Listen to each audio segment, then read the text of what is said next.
আমার আল্লাহ বলেন, তবে শুনে রাখো 18,000 প্রকারের মখলুক সবকিছুকেই আমি আল্লাহ হুকুম করলাম, আদেশ করলাম। আমি আল্লাহ রাব্বুল আলামিনের আদেশ হওয়ার সঙ্গে সঙ্গে সবকিছু ঠিকঠাক হয়ে গেছি। আমি যদি চাইতাম বনি আদমকে আদেশ করতাম, বনি আদম অন্য মখলুকের মতোই সৃষ্টি হয়ে যাইতে পারতো, কিন্তু আমার আল্লাহ বলেন না না। হাদিসে কুদসির অংশ বিশেষ আবার আল্লাহ বলেন, ওয়া খালাকতু বানি আদামা বিয়াদাইয়া, বরং আমি আল্লাহ রাব্বুল আলামিন মানব জাতিকে শুধু আদেশ করে নয়, বরং মানব জাতিকে আমি আল্লাহ রাব্বুল আলামিন পরম দয়া করে মায়া করে আমি আল্লাহ রাব্বুল আলামিন কুদরতি দুইখানা হাত দিয়া বনি আদমকে বানাইছি। ওয়া খালাকতু বানি আদামা বিয়াদাইয়া, বনি আদমকে আমি আল্লাহ রাব্বুল আলামিন কুদরতি হাতে বানাইছি। আসমান বানাইছেন কুদরতি হাতে, জমিন কুদরতি হাতে বানাইছেন। আসমান জমিন কোনো কিছুকে কুদরতি হাতে বানান নাই, বরং দয়া লাগছে মায়া লাগছে যার প্রতি দয়া। বনি আদমকে আমার আল্লাহ বলেন দয়া করে মায়া করে আমি তাদেরকে বানাইছি। এমন দয়ার মখলুক আমার বনি আদম। আমি আল্লাহ রাব্বুল আলামিন অত্যন্ত মায়ার মখলুক বনি আদম। সেই আদম সন্তানের মধ্য হইতে যারা আমার বাধ্য অনুগত আছে তাদেরকেও মহাব্বত করি, যারা আমার অবাধ্য আছে আমি আল্লাহ রাব্বুল আলামিন এমন কি অবাধ্য বান্দা বান্দির প্রতিও আমি আল্লাহর দয়া আছে। মা বাবার জন্য যেমন সকল সন্তান সমান, একটা সন্তান মা বাবার একটা সন্তান যদি এমন হয় লেখাপড়া করছে, যোগ্য হয়েছে, বড় অফিসার হয়ে গেছে, মা বাবা বলেন বড় আদরের। আবার একটা ছেলে হয়তো বা ছোট্ট ছেলে লেখাপড়া করে না, যদিও লেখাপড়া করে না তারপরেও মা বারবার তার কাছে রাখে আর বলে মায়া লাগে। কেমন মায়া লাগে, কখনো কখনো মায়াবী দুইখানা হাত দিয়া অনেক সময় ধইরা একটা বাড়িও লাগাই, গালের মধ্যে একটা চটকনা দেয় আস্তে করে, আর বল লেখাপড়া করলি না, তোর ভাই এমন ভাবে লেখাপড়া কইরা অফিসার হইছে, আজকে তুই কি করে চলবি, কি করে খাইবি। কখনো বাবা রাগ করে বেদ দিয়া বাড়ি দিতে শুরু করে। জিজ্ঞাসা যদি করা হয় তুমি তোমার সন্তানকে মারো কেন, বলে যে মারি এই কারণে সন্তানটা আমার কথা শুনে না, লেখাপড়া করে না, ভবিষ্যতে সে কেমন করে চলবে, সমাজের মধ্যে কেমনে চলবে, মাথা উঁচু করে কেমনে দাঁড়াইবি, সার জীবনটা তো অন্ধকার দেখতেছি, এই কারণে আমি তাকে মারতেছি পিটাইতেছি যাতে করে কোন রকম লেখাপড়া করে সে যেন মানুষের মতো মানুষ হয়ে যায়। মায়া আছে না নাই? মুরুক্ষ ফুতের মায়া আসেনি? কোন সময় শিক্ষিত ফুতের চাইতে মুরুক্ষ ফুতের দাম বেশি। এটা তো একটা অবস্থা, বরং আরো একটা অবস্থা হইল এমন, কখনো কখনো দেখা যায় মা বাবার অবাধ্য হয়ে গেছে, বাবার কথা শুনে না, মায়ের কথা শুনে না, মা বাবার অবাধ্য সন্তান হয়ে গেল। অবাধ্য সন্তান হওয়ার পরও দেখা যায় আম্মা আব্বা সমাজ থেকে যে মানুষটাকে বের করে দিল, এমন ছেলেটা এমন মেয়েটা তাকে বাদ দেয় না, বরং তাকে পরম মমতার সাথে বুকের মধ্যে জড়ায় নেয়। আসামিরে যা ধরতে দেখছেন নি আপনারা? আসামি কথা কই না রে, আমার কথা বুঝেন আপনারা? আপনারা কি গুসা দিলাইছেন? তাহলে কন্যা গেরে আসামিরে পুলিশে ধরতে দেখছেন নি? হ্যাঁ, কাছারি কান্দিও যদি এটা দেখার অভাব থাকে,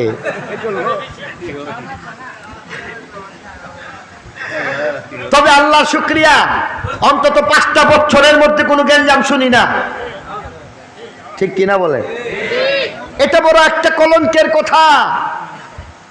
মাঝখান দিয়ে কথা যখন উঠছে বলতে হয়, এখানে যুবক আছেন, মুরব্বীরা আছেন, এখানের মধ্যে শিক্ষিত শিক্ষিত সব ধরনের মানুষ আছেন। আমি আপনাদের কাছে জানতে চাই, কাজ্জা করুন বালানা বুড়া, আরো জোরে কোন। হ্যাঁ, তাইলে আজকের মাহফিলের একটা অঙ্গীকার হয়ে যাক, আমরা ঝগড়া নাই, ঝগড়ার মধ্যে নাই। কে কে রাজি আছেন? এ হাতগুলি উঠান, ওয়াদা ইনশাআল্লাহ। আপনা মান আজকে আর ওয়াজ না করলেও চলবো ইনশাআল্লাহ। কি কোন ভাই সাহেব, আজকে ওয়াজ করার আর দরকার আছে? এই একটা কথার উপর যদি আমল হয়ে যায় আর কোনো কিছু লাগবে না। বলছিলাম, আসামিরে যখন পুলিশ ধইরা নেয়, তখন এই আসামি সে যে আসলে অপরাধী তার মধ্যে কোনো সন্দেহ আছে? কোনো সন্দেহ নাই। জেলের মধ্যে নিয়ে গেছে মার্ডার কেসের আসামি, জেলের মধ্যে নিয়ে গেছে ডাকাতির আসামি, জেলের মধ্যে নিয়ে গেছে মারামারির আসামি, ঝগড়া ফাসাদ করছে, আসামি হয়ে গেছে। সমাজের সবাই মিললেই কইতাছে কোহেরে জেলখানায় দেওয়ান লাগবো, জেলখানায় দেওয়া হয়েছে। এই জেলখানায় সবাই যেমন দিয়া দিছে, আমার মা এমন সন্তানকে কোনোদিন বাদ দিতে পারে না, বরং আমার মা জেলখানা যা ফুতের লাগে বাতরেন দা লইয়া যায়। ঠিক কিনা বলেন ভাই মুসলমানও? মাকে যদি জিজ্ঞাসা করা হয়, তোমার ছেলেটা একটা চোর, বাটপার, ডাকাত। মাকে যদি জিজ্ঞাসা করা হয়, তোমার ছেলেটা একটা দাগী আসামি। মাকে যদি বলা হয়, তোমার ছেলেটা তো এমন মার্ডার কেসের আসামি। মাকে যদি বলা হয়, তোমার ছেলেটা একটা মদখোর। মাকে যদি বলা হয়, তোমার ছেলেটা একটা নেশাখোর। মা বলবেন, তোমরা যা খুশি বলতে পারো, কিন্তু এটা আমার সন্তান, আমি মা হইয়া তারে ফেলে দিতে পারি না। আর এই কারণে মা সন্তানকে যদি বাদ দিতে না পারেন, আমার আল্লাহ বলেন, আমি হইলাম ইন্না লিল্লাহি মিআতা রাহমাহ। আল্লাহ নবী ফরমান, আল্লাহর 100টা দয়ার সাগর আছে, আর 100টা দয়ার সাগরের মধ্যে হইতে একটা দয়ার সাগর সমস্ত মখলুকের মধ্যে বন্টন করে দিলেন, আর 99 দয়ার সাগর আমি আল্লাহ নিজের কাছে রাখলাম। অতএব বনি আদমকে যদিও বেঈমান কাফের হইতে পারে, আমি আল্লাহর কাছে বান্দা হিসাবে সেও আমার বান্দা। এই কারণে আমার আল্লাহ বলেন, ওয়া খালাকতু বানি আদম বিয়াদাইয়া। বনি আদমকে আমি আল্লাহ কুদরতি হাতের দ্বারা দয়া করে মায়া করে সৃষ্টি করলাম। অতএব এই দয়ার মখলুক, মায়ার মখলুক, যত মখলুক আছে তাদের সকলের চাইতে দামি। সকল মখলুকের চাইতে দামি হয়ে গেছে। অতএব আমার আল্লাহ বলেন, শুনো, এত দয়া এত মায়ার মাধ্যমে তোমাদেরকে সৃষ্টি করলাম। সাবধান সাবধান, তোমরা বিপদগামী হইয়া যাইবা না, তোমরা দাগী আসামি হইয়া যাইও না, তোমরা কোনো অবস্থাতেই আমার অবাধ্য নাফরমান হইয়া যাইতে পারো না। তোমাদের জন্য আমি আল্লাহ রাব্বুল আলামিন সবকিছুকে দিলাম। চন্দ্র, সূর্য, গ্রহ, তারা, নক্ষত্র সবকিছু তোমার জন্য আমি আল্লাহ নিয়োজিত করলাম। বলি সুবহানাল্লাহ। চন্দ্র, সূর্য, গ্রহ, তারা, নক্ষত্র সবকিছুকে আমি আল্লাহ তোমার জন্য তোমার খাদেম বানাইলাম। লক্ষ্য করার বিষয়, তুমি চিন্তা করে দেখছো নি, তোমার সামনে একটা প্লেট ভাত আসছে, বাসনের মধ্যে তুমি ভাত নিয়ে খাইতে বসছো। এর আগে চিন্তা করে দেখো, আমার আল্লাহ তোমার এই একটা প্লেট ভাতের জন্য কত ধরনের মখলুককে কাজে লাগাইছেন।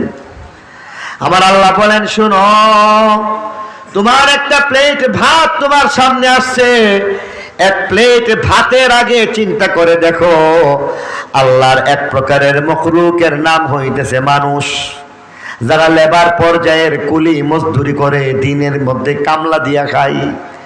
এমন কিছু মানুষ, তারা ক্ষেতের মধ্যে গেল, ক্ষেতের মধ্যে গিয়া ধানগুলিকে ছিটায় ছিটায় দিল।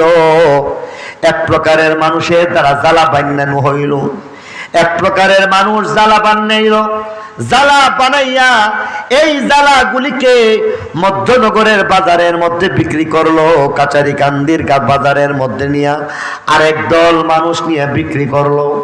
একদল মানুষ সেই কাচারি কান্দি থেকে সেই জ্বালাগুলিকে কিনলো, কেনার পরে আরেক দল মানুষ ময়মনসিংহ থেকে লেবার হিসাবে আসছে। তারা কেহ আছে বছর হিসাবে বাড়ি ঘরের মধ্যে কাজ করে, আর কেহ আছে দিন হিসাবে কাজ করে। এবার একদল মানুষ সেই জ্বালাগুলিকে চারাগুলিকে লাগাইল, ক্ষেতের মধ্যে এক প্রকারের মানুষ পানি দিল, এক প্রকারের মানুষ জ্বালা লাগাইল, এক প্রকারের মানুষ আবার হুইটার মারল, এক প্রকারের মানুষ আবার এমন যেখানের মধ্যে সব কিছুকে লাগাইয়া আবার মাঝে মধ্যে পাহারাদারি করতেছে, কোনো ধরনের সুবিধা অসুবিধা হইল নাকি হইল না। আর এক প্রকারের মখলুক যার নাম সূর্য, আমার আল্লাহ সূর্যের আলোটাকে প্রতিদিন উঠাইল, সূর্যটাকে সেই ক্ষেতের মধ্যে আমার আল্লাহ দিয়া দিল, সূর্যের আলো দিয়া দিল, রাতের অন্ধকারকে কাজে লাগাইল। কারণ রাতের অন্ধকারের মধ্যে চারাগুলি আস্তে আস্তে বড় হয়, রাতের অন্ধকারের পরে চাঁদের জ্যোৎস্না আছে, আর আমাবস্যা রাত্রি, সেই রাত্রির হাজার হাজার লক্ষ লক্ষ কোটি কোটি তারার মেলা রয়েছে, সেই তারাগুলি সেখান থেকে তাও দিতেছে। মুরগির বাচ্চা যেমন তাও দে, এইভাবে তাও দিতেছে। আমার আল্লাহ বলেন হাজার হাজার চন্দ্র সূর্য গ্রহ তারা নক্ষত্র গ্যালাক্সি গ্যালাক্সি গুচ্ছকে কাজে লাগাইলাম। আরো কিছু মখলুক আছে কীরা, এই কীরাগুলি বাহ্যিকভাবে মনে হইতেছে আমার জমিনগুলিকে নষ্ট করে দিতেছে।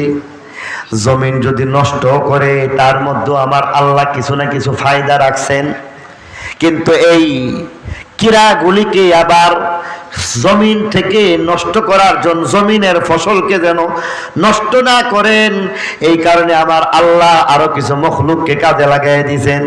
কিছু রাতা মুরগি আছে, তারা দৌড়ে দৌড়ে গিয়া সেই ক্ষেতের ভিতর থেকে ঠুকরায়া ঠুকরায়া সেই কিরা মাকুরা সবগুলিকে খায়া ফেলে। খায় কি খায় না? এরপরে আবার আল্লাহ কিছু পাখি পাঠাই দিছে, বুলবুল পাখি।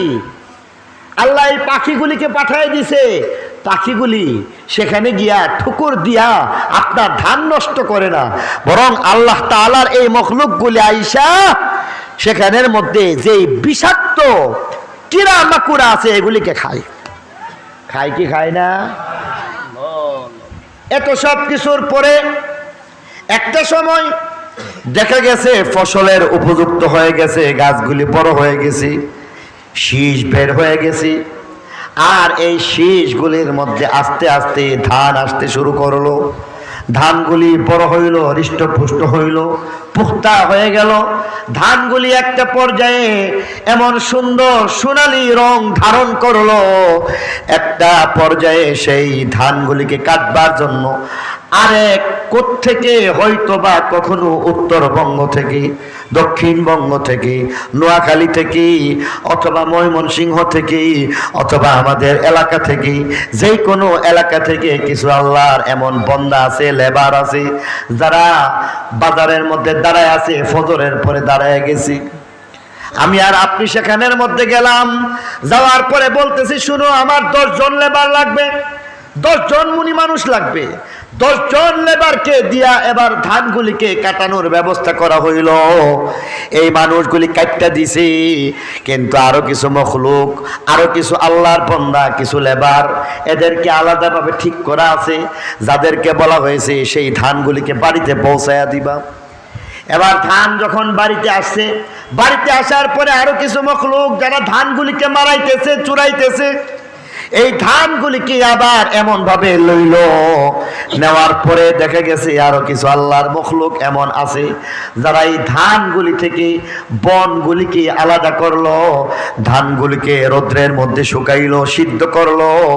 এবার আল্লাহর কিছু এমন মখলুক আছে, আল্লাহর কিছু বান্দা বান্দি এমন সিদ্ধ করলো, আবার শুকাইলো, আবার এইগুলিকে কিছু মানুষকে দিয়া বাজারের মধ্যে পাঠাইলো। আল্লাহর কিছু কিছু মখলুক, আল্লাহর কিছু বান্দা বান্দি, এগুলি রাইস মিলের মধ্যে নিয়ে এগুলিকে ভাঙ্গাইলো, ঠিক কিনা বলেন? এবার ভাঙ্গাইছে, কুড়া হয়ে গেছে, আরেক দিক থেকে চাউল বের হয়ে গেছে। কিন্তু আল্লাহ এমন আরো কিছু আল্লাহর বান্দি রাখছেন, আল্লাহর এমন কিছু মাখলুক, নারী সমাজ, তারা কুলা দিয়া ঝাড়লো, ঝাড়তে ঝাড়তে একটা পর্যায়ে এগুলিকে যখন পরিষ্কার চাউল বানাইলো, এবার ছেলেরা মেয়েরা সবাই মিলে বস্তাবন্দি করলো। করছে কি করছে না? কথা কয় না? এবার বস্তাবন্দি কইরা বলতেছে এবার নিয়ে বিক্রি করা লাগবে, বাজারে নিয়ে যাও। ছেলেরে বলতেছে কাচারি কান্দি বাজারের মধ্যে নিয়ে যাও। কাচারি কান্দি বাজারে নিয়ে বসছে 2 বস্তা চাউল নিয়ে। রায়পুরা থেকে ব্যাপারী আসছে, ভৈরব থেকে ব্যাপারী আসছে, এলাকার ব্যাপারী আসলো। এমন অনেক ব্যাপারী আসার পরে সেগুলিকে কিনা নিয়ে গেল। এবার এদের মাধ্যমে আল্লাহ এটাকে ভৈরব বাজারে পাঠিয়ে দিয়েছে। ভৈরব বাজার থেকে আড়তের মধ্যে উঠলো, আড়ত থেকে এটা চলে গেছে ঢাকা। ঢাকা নেওয়ার পরে সেখান থেকে হজের মধ্যে যারা যাইতেছে, হাজী সাহেবদের খেদমত করার জন্য, উমরার সফর করার জন্য, হয়তো বা আল্লাহর এমন কোন বান্দা সেখান থেকে চাউল কিনলো। সেই চাউল কিনা মক্কা শরীফ নিয়ে গেল। মক্কা শরীফ নেওয়ার পরে সেখানের মধ্যে আল্লাহর কিছু বান্দা পাকাইলো। পাকানোর পরে এবার এটাকে আপনার সামনে, আমার সামনে, অথবা আমরা যেই ঘরের মধ্যে আছি, আমাদের ঘরের সামনে 1 প্লেট ভাত আমার সামনে আমার আল্লাহ পৌঁছায় দিছে। কোন তো এইগুলি অবাস্তব কথা না বাস্তব? এর মধ্যে কোনো ভুল আছে? তাহলে দেখেন আপনার একটা প্লেট ভাতের জন্য আল্লাহ কি পরিমাণ মখলুককে কাজে লাগাইছেন। এই কারণে আমার আল্লাহ বলেন আদ-দুনিয়া খুলিকাত লাকুম ওয়া আনতুম খুলিকতুম লিল আখিরাহ। দুনিয়ার যা কিছু আছে সব কিছুকে তোমার খাদেম বানায় দিলাম, আর তোমাকে আখিরাতের জন্য বানাইলাম। তুমি যদি আখিরাতের জন্য উপযুক্ত হয়ে দাও, বাধ্য অনুগত হয়ে দাও, ফরমাবরদার হয়ে দাও, তোমার মতো দামি আর কেউ নাই, তুমি শ্রেষ্ঠ মাখলুক। তবে জেনে রাখবা, যদিও বা তুমি অবাধ্য হয়ে যাইতে পারো, আমি আল্লাহ রাব্বুল আলামিন তুমি অবাধ্য হওয়ার পরও আমি আল্লাহ তোমার খোরাকের ব্যবস্থা করি। আমি আল্লাহর সাথে তুমি নাফরমানি করেছো বটে, আল্লাহর সাথে নাফরমানি করার কারণে আমি কোনোদিন তোমার রিজিক বন্ধ করে দেই নাই। আল্লাহর সাথে তুমি নাফরমানি করার কারণে আমি আল্লাহ তো চাইলে পারতাম মুহূর্তের মধ্যে তোমাকে আমি অন্ধ বানায় দিতে পারতাম, সেটা করি নাই। আমি আল্লাহ চাইলে তোমার হাতটাকে অবশ বানায় দিতে পারতাম, তোমার পাওটাকে অবশ বানায় দিতে পারতাম, তোমাকে আমি বিকলাঙ্গ বানায় দিতে পারতাম। তুমি যখন রাতের অন্ধকারের মধ্যে টেলিভিশন আর সিনেমা দেখো, আমি আল্লাহ চাইলে সেই অবস্থার মধ্যে তোমার চক্ষুটাকে অন্ধ বানাইতে পারতাম, তবে করি না। কারণ আমি এত দয়া এবং মায়া করি, বনি আদমকে দয়া মায়ার কারণে কুদরতি হাতে বানাইছি। বলি সুবহানাল্লাহ। আল্লাহ কেমন দয়া করেন। নূহ নবী আল্লাহর দরবারে বলেন, ক্বালা রাব্বি ইন্নী দাউতুহুম জিহারা ক্বালা ইন্নী আ'লানতু লাহুম ওয়া আসরারতু লাহুম ইসরারা ফাকুলতু ইস্তাগফিরু রাব্বাকুম ইন্নাহু কানা গাফফারা ইউরসিলিস সামাআ আলাইকুম মিদরারা। মনে এর আগের আয়াত জানি কিটা, এর আগের মানে পিছনে, মানে শুরুর দিক দিয়া, ওয়া ইন্নী কুল্লামা দাউতুহুম লিতাগফিরা লাহুম জাআলু আসাবিআহুম ফি আযানিহিম ওয়াস্তাগশাউ সিয়াবাহুম ওয়া আসরু ওয়াস্তাকবারু ইস্তিকবারা। তাই না? এরপরে সুম্মা ইন্নী দাউতুহুম জিহারা সুম্মা ইন্নী আ'লানতু লাহুম ওয়া আসরারতু লাহুম ইসরারা। নূহ নবী বলেন, আল্লাহ দায়িত্ব দিছো যারা বুঝে না তাদেরকে বুঝাইতাম, দায়িত্ব দিছো যারা কালিমা পড়ে না তাদেরকে কালিমা পড়াইবার জন্য, দায়িত্ব দিছো যারা না ফরমান তারা যেন ফরমা বরদার হয়ে যায়, দায়িত্ব দিছো যারা তোমার অবাধ্য তারা যেন বাধ্য হয়ে যায়। ভোলা ফালা ইনসান তাদেরকে আমি 950 বছর বুঝাইছি। আমি যখন তাদের সামনে যাই তারা তখন করে কি, আঙ্গুলগুলি কানের ভিতরে ঢুকাইয়া আমার কথাগুলি না শোনার চেষ্টা করে থাকি। বেয়াদবি করে আমার সাথে, এমন বেয়াদবি করে, সি সি রি রি করে। যখন আমারে দেখলে তারা সাথে সাথে এমন ভাবে কাপড় দিয়ে ডাক কেলা কারি কেলা আইছে রে কই দেখি না। অনেক সময় আমরা এমন করি না, কথা কই না। বলেন যে ওয়াইন্নি কুল্লামা দাউতুহুম লিতাগফিরা লাহুম জালু আসাবিআহুম ফি আদানিহিম ওয়াস্তাগশাউ সিয়াবাহুম ওয়া আসররু ওয়াস্তাকবারু ইস্তিকবারা। বেয়াদবি করে আর এমন ভাবে আমার সাথে অধ্যত্বপূর্ণ আচরণ করে, চেহারাটা ঢাইকা ফেলাই, সি সি রি রি করে, কানের মধ্যে আঙ্গুল ঢুকায় রাখি। আমি তোমার কথা শুনাইবার জন্য এবার জুড়ে চিৎকার করে কালিমার দাওয়াত পৌঁছায়া দেই। দিনের বেলা বুঝাইলেও বুঝে না, রাতের বেলা বুঝে না, অন্ধকারে বুঝাইলে বুঝে না, প্রকাশ্যে গোপনে বুঝাইলেও বুঝে না, হাতে ধরলাম পায়ে ধরলাম বুঝে না, 950 বছর পর্যন্ত বুঝাইলাম তারা বুঝে না, মানে না।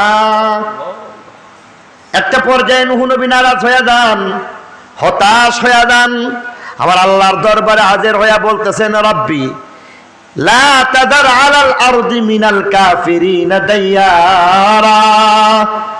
আল্লাহ এদেরকে বুঝাইলে আর লাভ হইতো না, বহুত বুঝাইছি, 950 বছর পর্যন্ত বুঝাইছি, বুঝে না। যার না হয় 9 তার না হয় 90, কথা বলছেন একটা, যার না হয় 9 তার হবে না 90। 9 বছর বয়সে যেই ছেলেটা যেই মেয়েটা কথা শুনে না, সেই ছেলেটা মেয়েটা হয়তো বা 90 বছর হয়ে যাইতে পারে, সে কোনোদিন মানুষ হইতে পারে না। এখন আমি সারাটা জীবন বুঝাইলাম, 950 বছর পর্যন্ত বুঝাইলাম, বুঝানোর পরও যদি তারা না বুঝে এবার কি করা যায়? আবার আল্লাহ বলেন বলো কি করা লাগবে। এবার বলতেছেন রব্বি লা তাদার আলাল আরদি মিনাল কাফিরিনা দাইয়ারা। আল্লাহ একটারও ছাইরো না, সবগুলোরে ধ্বংস করে দেও, আযাব দিয়ে ধরো, পাকড়াও করো, কারণ এদের দ্বারা কোনো কিছু আশা করা যায় না। যদি আপনি মনে করেন একটা বাঘের বাচ্চার ঘরে হরিণের বাচ্চা হবে, এটা যেমন চিন্তা করা যায় না, কুকুরের বাচ্চার ঘরে যেমন খরগোশের বাচ্চা আশা করা যায় না, মুরগির বাচ্চার ঘরের মধ্যে যেমন অন্য কিছু আশা করা যায় না, পানুক সাপের ভিতরে বাচ্চা যেমন পানুক সাপ হইয়া যায়, অতএব তেমনি ভাবে তাদের অবস্থাটা এমন, তারা তো এমন, যদি তারা বাঁচে তারপরও তারা নাফরমান হইবে। قال رب لا تذر على الأرض من الكافرين ديارا إنك إن تذرهم يضلوا عبادك ولا يلدوا إلا فاجرا كفارا। যদি এদেরকে ছাইরা দেন তাদের সন্তান নাফরমানি হইবে, যদি তাদেরকে ছাইরা দেন তাদের ঘরের মধ্যে কোনো ভালো মানুষ জন্ম নিবে না। অতএব আল্লাহ বহু চিন্তা করে পেরেশান হইয়া একটা পর্যায়ে বললাম এত দুষ্ট জাতি নূহ নবীর উম্মতি, আমি নবী হইয়া বললাম তাদেরকে বরবাদ আর ধ্বংস করে দিবেন। আল্লাহ কই তাদেরকে ধ্বংস করব? কহ আল্লাহ ধ্বংস করে দো। কেমনে কি করতাম? আযাব দিয়া ধ্বংস করে দো। নবীর দোয়া কবুল না ফেরত? সন্দেহ আছে? আল্লাহ বলেন নূহ আযাব দিয়া ধ্বংস করার কথা বলছো, অসুবিধা নাই, তুমি তো আমার নবী, তুমি যেহেতু আমার নবী, নবীর দোয়া কবুল, যাও তোমার দোয়া কবুল হয়ে গেছে, কিস্তি বানাও, নৌকা বানাও, আর সেখানের মধ্যে যারা ইমানদার তাদেরকে উঠাও। আল্লাহর অন্যান্য মখলুকদেরকে উঠাইলো, নৌকা আসলো, মহাপ্লাবন হয়ে গেল, বন্যা হয়ে গেল, পাহাড়ের মধ্যে আশ্রয় গ্রহণ করলো নিজ সন্তান কেনান, সেখানের মধ্যেও বাঁচতে পারলো না। পৃথিবীর মধ্যে যা কিছু দেখা যায় সব কিছু ধ্বংস হয়ে যায়। একটা পর্যায়ে আবার পৃথিবী নতুন করে আবাদ হইতেছে। ৮০ জন ৮২ জন, এদের মাধ্যমে আবার নতুন করে পৃথিবী আবাদ হবে। এই কারণেই হযরত নূহ আলাইহিস সালামকে দ্বিতীয় আদম বলা হয়। তার মাধ্যমে আবার নতুন করে পৃথিবী নতুন করে সাজতে শুরু করলো। পৃথিবী যখন নতুন করে সাজতে শুরু করলো, তো আল্লাহ রাব্বুল আলামিন একটা পর্যায়ে হযরত নূহ আলাইহিস সালামকে ডাকলেন আর বললেন, নূহ, আমার জন্য কিছু পাতিল বানাইতে পারবা? পাতিল, ফাইলা, ফাইলা বুঝেননি? ফাইলা গো না? হাজী সাহেব নিচে বসেন কেন? আরে মেহমান, হাজী সাহেব একটা চেয়ার দেন, এদিকে একটা চেয়ার ধরুন, হাজী সাহেব একটা চেয়ার। মানে মুহতারাম দোস্ত বুজুর্গ, আল্লাহ বলতেছেন যে নূহ, একটা জিনিস চাইলাম, তুমি দিবা? বলেন যে আল্লাহ কি চাও? তোমারও কিছু দেওয়া লাগবো, তুমি কি চাইবা? তুমি চাইবা আমি দিব না? ভাই মুসলমান আমার, আল্লাহ বলেন বেশি কিছু চাইলাম না। যদি বলি তুমি আমার জন্য চন্দ্রটা আইনা দিবা, পারতা না? পারবে? যদি বলি সূর্য আমার কাছে, আমার সূর্য আমারে দিয়া দিবা, পারবা না? তোমার সাধ্যের বাইরে আমি তোমাকে কোনো কিছু বলতে চাই না, বরং তোমাকে বললাম আমার জন্য পাতিলা বানাইবা, পাইলা বানায় নিয়ে আসবা। পাতিলা বানাও, সুন্দর করে পাতিলাগুলি বানাইবা। আল্লাহ, তোমার আবার পাতিলার প্রয়োজন পড়লো কেন? বলে আমি চাইছি তুমি আমাকে কিছু পাতিলা বানায় দিবা। নূহ নবী আবার বলেন, আল্লাহ অসুবিধা নাই, তোমার জন্য পাতিলা বানামু। হযরত নূহ আলাইহিস সালাম এবার পাতিলা বানাইতে শুরু করলেন। আমার আল্লাহ আমার কাছে চাইছে পাতিলা বানায় দেওয়ার জন্য। মেম্বার সাহেব যদি বলে কিছু ফাইলা বানায় দিবা, গুরুত্ব যদি থাকে, চেয়ারম্যানের কথাটার দাম আরো বেশি না কম? কথা কই না কে রে? যদি রায়পুরা থানার ওসি সাহেব কাছারিকান্দিতে আসলেন, আর আসার পরে বলতেছেন আপনাদের কাছারিকান্দির মধ্যে ভালো ভালো মাছ পাওয়া যায়, আমার জন্য কিছু মাগুর মাছ নিবেন। এবার আমি আর আপনি বলবো ওসি সাহেব মাগুর মাছ চাইছে, ডিসি সাহেব মাগুর মাছ চাইছে, রাজিউদ্দিন রাজু এমপি সাহেব উনি যদি আমার কাছে কোনো কিছু চান, তখন যেমন ভাবে পরম যত্ন সহকারে মায়ার মাধ্যমে, শ্রদ্ধা বোধের মাধ্যমে কাজটা করা হয়, আমার নবী নূহ নবী, আল্লাহর নবী, আল্লাহ রাব্বুল আলামিনের জন্য নিয়ত করলেন, সঙ্গে সঙ্গে পাতিলা বানাইতে শুরু করলেন, পরম যত্ন সহকারে পাতিলা বানাইতে শুরু করলেন। আর এক একটা পাতিলকে এত মনোযোগ দিয়া এত সুন্দর করে বানাইতেছেন, কারণ মালিক আমার কাছে পাতিলা চাইছে, মালিককে আমি পাতিলা দেওয়া লাগবে।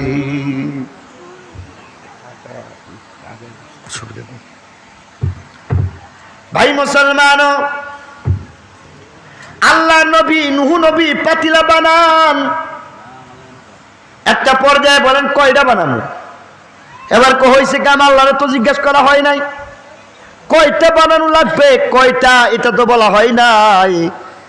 একটা বানাইলেও যদি আবার অসুবিধা হয় আরো একটা বানাইছি, আরো একটা বানাইছি, তিনটা দিয়া যদি না হয় আরো বানাই। ছোট পাতিলা যদি পছন্দ না হয় একটু বড় পাতিলা বানামু, মাঝারি সাইজের পাতিলা বানামু। বড় পাতিলা বানাইলেন, আবার ছোট ছোট পাতিলাও বানাইলেন। অনেকগুলি পাতিলা বানাইতে বানাইতে একটা পর্যায়ে দেখা গেছি আল্লাহ নবী নূহ নবী অনেক পাতিলা বানাইলেন। বানাইতে বানাইতে একেবারে ঘর যেন ভরে যায় এমন অধিক পরিমাণে পাতিলা বানাইলেন। আল্লাহর জন্য পাতিলা বানাইলেন নূহ নবী। নূহ নবী এবার বলেন, শুধু পাতিলা বানাইবো এটা তো হয় না, বরং তার মধ্যে নকশি করে দিব, কারুকার্য আর্ট করে দিব, কিছু রং লাগাইলেন। এবার লাল রং দিয়ে এবার পাতিলাগুলিকে সুন্দর করে রাঙ্গাইলেন। পাতিলাগুলিকে রাঙ্গানোর একটা পর্যায়ে ভাবলেন শুধু রাঙ্গাইলে হবে না, কিছু হাতের দ্বারা নকশ নিগার করা লাগবে, ফুল আর্ট করা লাগবে, কিছু এমন আলপনা তার মধ্যে দেওয়া লাগবে। এমন করে করে সবগুলি পাতিলাগুলিকে এমনভাবে সাজাইলেন, সাজাইয়া ঘরটাকে ভরপুর করলেন, থরে থরে সাজাইলেন। সাজানোর একটা পর্যায়ে যখন সব কিছু কমপ্লিট হয়ে যায়, একদিন আল্লাহর পক্ষ থেকে হুকুম হয়ে গেছে, ডাক দিয়া বলেন, নূহ আমি তো তোমার কাছে পাতিলা চাইছিলাম, পাতিলা বানাইছনি? আল্লাহ নবী নূহ বলেন, আল্লাহ বানাইছি। কয়টা বানাইছো? আল্লাহ তুমি চাইছো অনেকগুলি বানাইছি।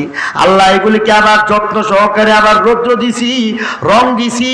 আল্লাহ এগুলিকে আবার নকশা করছি, অনেক ফুল দিয়া সাজাইছি, আলপনা সাজাইছি, এমন করে করে ঘরটাকে ভরছি। এবার আমার আল্লাহ বলেন, নূহ সবগুলি পাতিলা তো আমার জন্য বানাইছো? বলেন যে আল্লাহ একমাত্র তোমার জন্য বানাইছি। এবার আমার আল্লাহ বলেন, নূহ নবী এবার তুমি এক কাজ করো, ঘরের কিনারার মধ্যে যেই পাতিলাগুলিকে রাখা হয়েছে, ঘর ভর্তি পাতিলাগুলিকে একটা একটা করে বাড়ি দিবা আর সবগুলিকে ভাঙবা। সব ভাঙবো। এবার নূহ নবী কই, আল্লাহ ভাঙতাম? কহ ভাঙবো। ঘরের মধ্যে পাতিলা যে আপনি চাইছেন না আপনার জন্য বানাইতে, কহ আমার জন্যই তো, এখন ভাঙবো? আল্লাহ ভাঙতাম। আবার কথা কি? আমি তো বলতেছি ভাঙবো। আল্লাহ তুমি না চাইছো পাতিলা তোমারে দেওয়ার জন্য? আমি এত সুন্দর করে বানাইছি, এত যত্ন করে বানাইছি, তুমি চাইছো, কত মায়া আর মমতা নিয়ে বানাইছি। আমি তো শুধু পাতিলা বানাই নাই, এখানে আমার অন্তরের ভালোবাসা আছে, আমার প্রেম ভালোবাসা সবকিছু দিয়া আমি সবকিছু বানাইছি, তুমি ভাঙতে বলছো? আল্লাহ যাও, তুমি যখন কইছো তো ভাঙন লাগে। ওই একটা লাঠি লইছে, লাঠি নিয়ে একটা বাড়ি দেয়, এক একটা বাড়ি পাতিলের মধ্যে পড়তেছে না, নূহ নবীর কলিজার মধ্যে গিয়ে আঘাত লাগতেছে। আহারে এত যত্ন করে বানাইছি, এটা ভাঙলাম? আরেকটা বাড়ি দিতেছে তার কলিজায় লাগে, আরেকটা বাড়ি দিতেছে তার কলিজায় লাগে, আরেকটা বাড়ি দিতেছে কলিজায় গিয়া লাগে। বাইরে সব দিলে ভাঙছে, ভাঙ্গা মনটা খারাপ, বেজার হইয়া বসে রয়েছে। আল্লাহ ডাক দিয়া বলতেছে, নূহ তোমার মনটা খারাপ কেন? আল্লাহ জানে না? জানে না? এরপরও আল্লাহ জিজ্ঞে, এই নূহ মনটা খারাপ? তুমি বেজার হয়ে বসে আছো কেন? তুমি নারাজ হয়ে বসে আছো কেন? দুঃখ ভারাক্রান্ত অন্তরে বাহিরে আজকে মনমরা হয়ে বসে আছো কেন? নূহ নবী বলেন, যাক কার কাছে দুঃখ কমু, আল্লাহ তুমি কইছো পাতিল বানাইতাম, বানাইছি, এত সুন্দর করে বানাইলাম, রঙিন করে বানাইলাম, এখন তুমি কইছো বাইঙ্গা লাইতাম, বাইঙ্গা লাইছি, তবে মায়া লাগতেছে, ইস কি সুন্দর বানাইছিলাম, মায়া লাগতেছে। ভাইরা আমার, নূহ নবীর মনটা খারাপ। আমার আল্লাহ বারবার জিজ্ঞাসা করেন, মন খারাপ কেন? একটা পর্যায়ে বলেন, এই কারণে যখন খারাপ হয়ে থাকে তোমার মন, শুনে রাখো তুমি দোয়া করছিলা, তোমার দোয়াটা আমি কবুল করছিলাম। তুমি যেই পাতিল বানাইছো সেই পাতিলগুলিকে কোনোদিন রূহ দাও নাই। তুমি যেই পাতিল বানাইছো সেই পাতিলগুলিকে তুমি বানাও নাই। আমার এক প্রকারের মখলুক আছে মাটি, সেই মাটিকে ব্যবহার করছো। আমার কিছু মখলুক মাটির মধ্যে রং লাগাইছো, রং এটা তুমি বানাও নাই, এটাও আমি আল্লাহ বানায় দিছি। মাটি আমি আল্লাহ বানায় দিছি, সবকিছু আমি আল্লাহ দিছি। তুমি খুব শুধুমাত্র উসিলা করছো, সামান্য একটু সময় বের করছো, আর সামান্য একটু মায়া মমতা নিয়ে যত্ন সহকারে বানাইছো। এগুলিকে জান আর জীবন তুমি দেও নাই, এগুলিকে ভাঙছো, তখন তোমার এত কষ্ট লাগছে। আর বলেন যে শুধু কষ্ট লাগছে এমন না, এক একটা পাতিলে বাড়ির আঘাত পড়ে নাই, বরং কেমন যেন প্রত্যেকটা বাড়ির আঘাত, প্রত্যেকটা বাড়ি আর আঘাত যেন তোমার কলিজার মধ্যে লাগছে। এবার চিন্তা করে দেখো, আমি যে দয়া করে মায়া করে নিজের কুদরতি হাতের দ্বারা মখলুক বানাইছি মানুষ।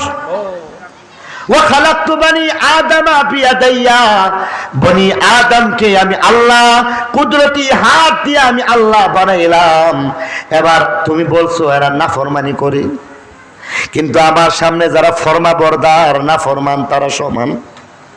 যারা আমার সেজদা করে তারা তাদেরকে আমি বন্ধু বানাইছি, আর যারা আমার অবাধ্য আমি তো বরং তাদেরকে মনে করি তারা শেষমেশ অবস্থাটা হয়ে যাইব কি জাহান্নাম ছাড়া যখন কোনো গতি নাই, অতএব দুনিয়ার মধ্যেই আমি তারে কিছু না কিছু দিয়া দেই। এমন বনি আদম, এই বনি আদমকে আমি আল্লাহ নিজে বানাইছি। তুমি বলছো তাদেরকে ধ্বংস করো, আমি একটা পর্যায়ে যখন তুফান দিয়া দিলাম, তুফানের ঝাপটা যখন পড়ছে, বাড়িঘরের চাল যখন উড়াইয়া নিয়ে যাইতেছিল, তখন আমার বন্দারা বেড়ার কিনারার মধ্যে ধরছে আর চিৎকার করে বলছে আল্লাহ ঘরটা তো ভাঙ্গা যাইতেছে গে, আল্লাহ ঘরটা ভাঙ্গো না। যখন আমার এই ঘর উড়াইয়া বাতাস উড়াইয়া নিতেছিল, আমার মখলুক কত কান্না কানছে, কত ডাক ডাকছে, আল্লাহ আর জীবনও নাফরমানি করতাম না। প্রথমে তাদের ঘর ভাঙলাম, ফসল নষ্ট করলাম, তারা কানছে, তাদের কান্নাগুলি আমি শুনছি। তারা যখন একটা পর্যায়ে পানির মধ্যে হাবুডুবু খায়, নাকে দিয়া মুখে দিয়া শ্বাস যখন নিতে পারে না, তখন পানির ভিতর থেকেও অন্তর দিয়া ডাক দিয়া কইছে আল্লাহ আর নাফরমানি করতাম না। কত কানছি, কত চিৎকার করছি, এত চিৎকার চেঁচামেচি করার পরও আমি আল্লাহ তোমার কথা রক্ষা করেছি বলে আমি তাদেরকে আযাব দিয়ে ধ্বংস করছি। এবার চিন্তা করে দেখো, পাতিল ভাঙলে যদি তোমার কলিজায় আঘাত লাগে, আমার এমন নাফরমান বান্দা হইতে পারে, তারা যখন আল্লাহ আল্লাহ কইয়া ডাকছি তখন কত কষ্ট লাগছে, কত কষ্ট লাগছে, কত কষ্ট লাগছে। চিন্তা করে দেখো, এরা তো আমার মখলুক, এরা তো আমার বান্দা আর বান্দি, আমি তো তাদেরকে দয়া করে মায়া করে বানাইছি। এত দয়া এবং মায়া, এই দয়া এবং মায়ার মখলুককে বলেন চিন্তা করে দেখো, তুমি আবার নাফরমানি কেমনে করো? নাফরমানি করলে তোমার বাপের মতো মায়া লাগে না, বরং আমি আল্লাহ রাব্বুল আলামিন তোমার হাজার হাজার লক্ষ লক্ষ মা বাবার চাইতেও বেশি দয়ালু। কিন্তু বড় কষ্ট লাগে, তুমি কেমনে আমার নাফরমানি করো? সূর্যরে কাজে লাগাইছি, চন্দ্রকে কাজে লাগাইছি, গ্রহ তারা নক্ষত্র সবকিছুকে কাজে লাগাইছি, পিঁপড়াকেও কাজে লাগাইছি, জির এটারেও কাজে লাগাইছি। আমি কত মখলুককে কাজে লাগাইয়া একটা প্লেট ভাত তোমার সামনে দিলাম, আর তুমি মনে করতেছো তোমার হাতের কামাই, তুমি মনে করতেছো এই ভাত তুমি এমনি এমনি পেয়ে গেছো। আবরবাদো মাহ খুরশিদ ফলক দরকারন্দ, আবরবাদো মাহ খুরশিদ ফলক দরকারন্দ, तातु नाने भकफ आरी वो बगफलत नखोरी, तातु नाने बकफ आरी वो बगफलत नखोरी। এত কিছুকে কাজে লাগাইছি, তোমার আশরাফুল মখলুক বানাইছি। এবার তোমার কাজ আমি বলে দিছি, এটা আলোর পথ, এটা অন্ধকারের পথ। এই পথে গেলে জান্নাত পাইবা, সেই পথে গেলে জাহান্নাম ছাড়া উপায় নাই।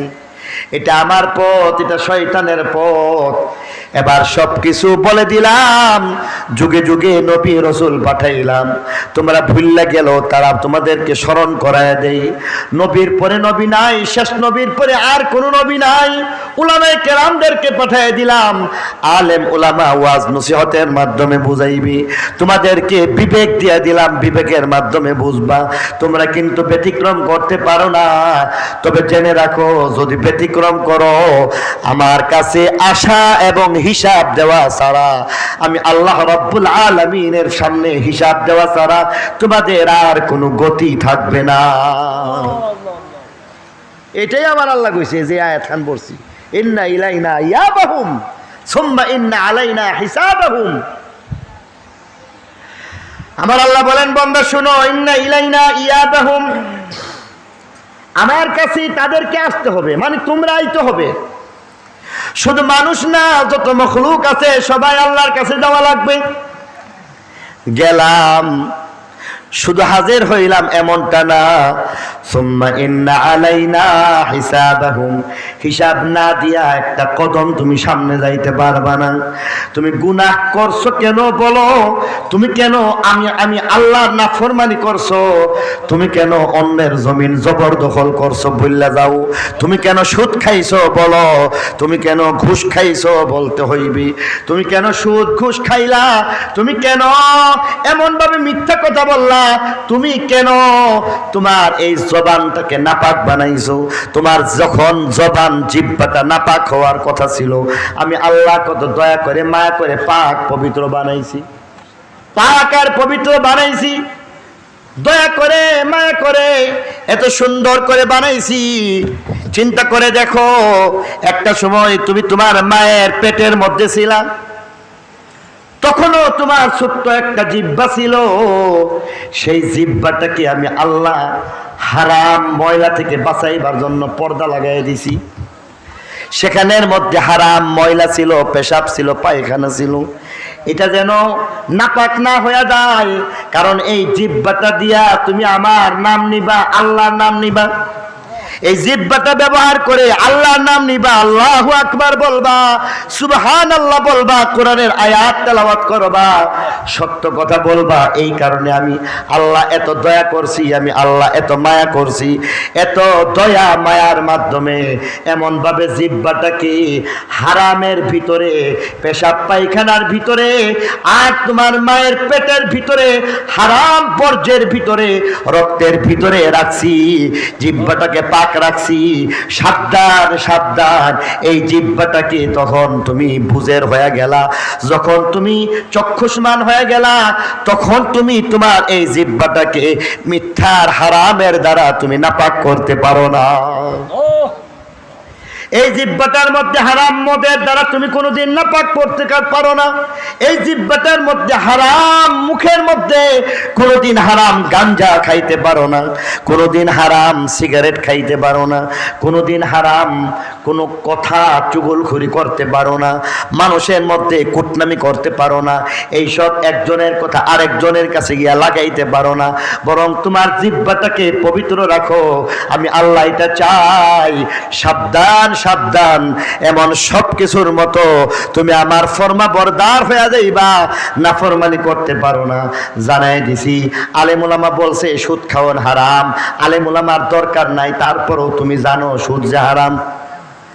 আর যদি না জানতো, আমাদের এলাকায় ব্রাহ্মণবাড়িয়ার এলাকার মধ্যে একজন সুদখোর, নাম কইলে এখানের মানুষ অনেকে চিনবেন, সুদ খায়, বলে যে ও স্যার পায়ে পড়লাম, কিছু টাকা কম রাখেন। বলেন যে না না, টাকা কম রাখা যাইতো না, কারণ কবরে গেলে ফারানি আর গুতানি একটা কম খাইতাম না, টাকা কম দিবি গেরে।